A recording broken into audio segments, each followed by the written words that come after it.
Tsunami హెచ్చరికలు జారీ చేశారు. Soon after the quake, the agency warning that more tsunamis could reach between 6 and 10 meters.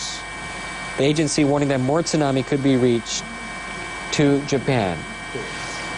Japan's meteorological agency revising their earlier magnitude of the quake to 8.4 from 7.9, one of the largest to ever hit Japan. The Pacific Tsunami Warning Center issuing a tsunami warning not just for Japan, where the tsunami has already hit and destroyed a large part of Miyagi Prefecture, Sendai area. That's the area where we see live footage so far. We do not know the extent to the damage to the entire country. The Land Ministry says the powerful tsunami hit Sendai Airport that is located more than 2 kilometers from the shore. More than 2 kilometers from the shore. The tidal wave swept over its runways and carried cars into the airport compound. There have been no reports that any of the buildings at the airport, meanwhile, have collapsed. We do also not have information in regards to how many people have been injured. We're feeling aftershocks right now. జపాన్లో tsunami భూకంప దృశ్యాలను మనం ఇప్పుడు ప్రత్యక్షంగా చూస్తున్నాం. ఒక్క ఉదుటున 13 అడుగుల ఎత్తున ఎగిసిన రాకాసి అలలు పలు నగరాల్ని ముంచెత్తాయి. జపాన్ ఉత్తర తీరాన్ని సునామీ తాకినట్లు వాతావరణ విభాగం తెలిపింది. తీర ప్రాంతంపై భారీ అలలు విరుచుకుపడ్డాయి. రిక్టర్ స్కేలుపై తీవ్రత 8.9గా నమోదైంది. ఈశాన్య టోక్యోకు 382 కిలోమీటర్ల దూరంలో మొదట భూకంపం సంభవించింది.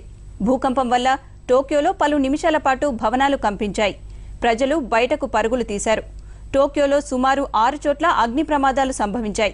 1923 తర్వాత జపాన్లో ఇంతటి స్థాయిలో సునామీ సంభవించడం ఇదే తొలిసారి.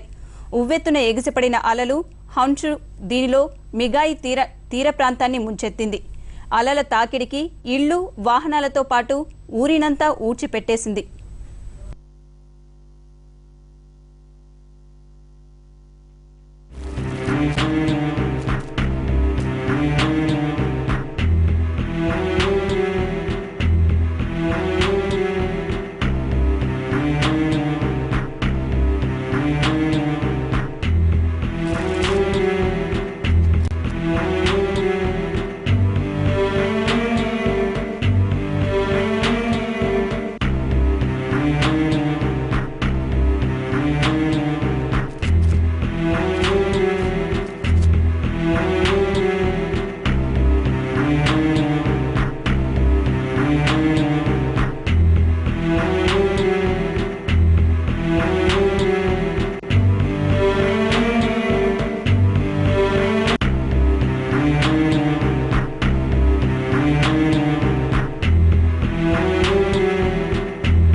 సునామీ సంభవించింది. ఒక్క ఉదుటిన 13 అడుగుల ఎత్తున ఎగసిన రాకాసి అలలు పలు నగరాల్ని ముంచెత్తాయి.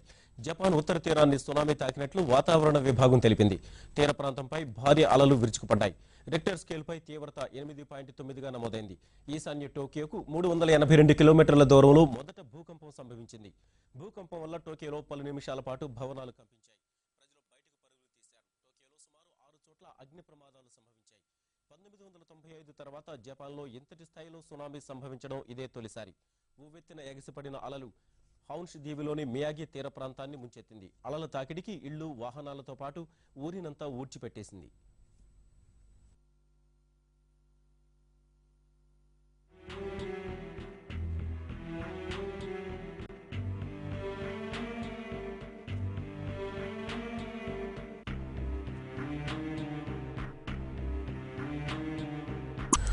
జపాన్లో భారీ భూకంపం సంభవించింది. ఇది రిక్టర్ స్కేల్పై తీవ్రత 8.9గా నమోదైంది.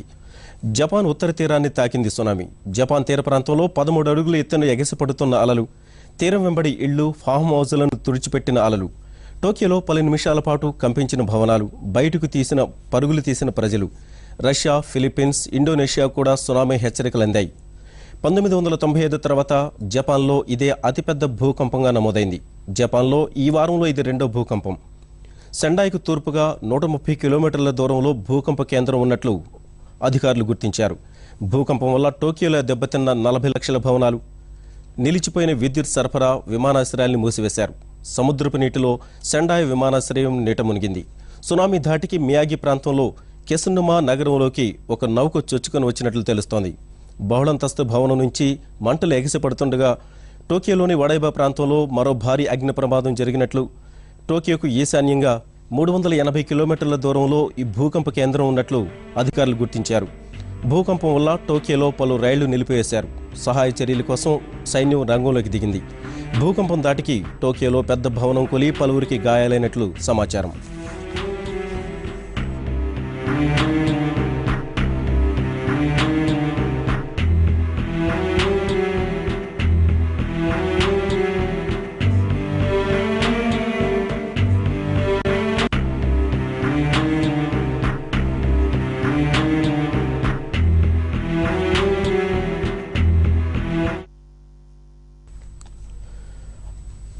జపాన్లో భారీ భూకంపం సంభవించింది.